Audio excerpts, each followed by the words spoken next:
This fairly long pass of 7.3 kilometers has an interesting profile and consists of two summits and a winding section down into a narrow poort.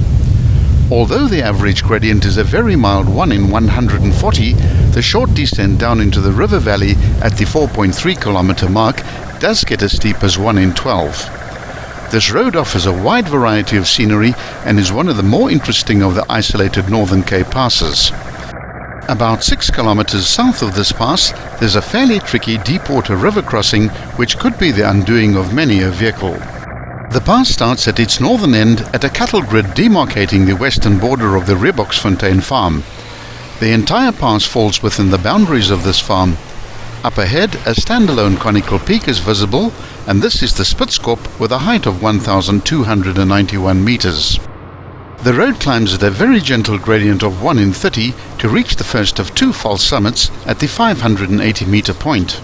The Reboksfontein farmstead appears at the bottom of a long straight descent at the crossing of the Droefontein rivier, which runs on the east-west axis. This first section maintains a steady heading of east-southeast all the way to the farmstead. Once past the last outbuildings on the right, the road curves gently to the right and climbs up a long 1.7 kilometer ascent known as Witbanke. Please remember to lower your speed as you near the farmstead, A, to reduce dust levels, and B, to allow a safe stopping distance in case there are farm animals or children about. The nearby town of Fraserburg has some of the coldest winters in South Africa. A particularly good example of a cobbled house can be found in the town, and there are also others in the area. The town also boasts many Victorian-era houses. Once over the summit, there's a very easy, almost level section of 1 kilometer. The first sharp bend occurs at the 3.9 kilometer point, which is a 70-degree bend to the right. With the heading now into the south-southwest, for the next 300 meters, there are two warning signs advising of a very sharp left turn and an advisory on steep gradients.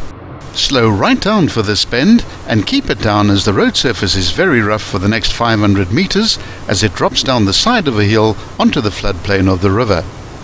The left-hand bend is followed quickly by an equally sharp right-hand bend of 90 degrees. A short but bumpy descent follows, which also provides the steepest gradients of the entire pass at 1 in 12. At the 4.7 kilometer mark, the road crosses the river for the first time as the poort is followed all the way to the end of the pass. The gradients ease right off, and although it's still descending gently, it feels virtually flat.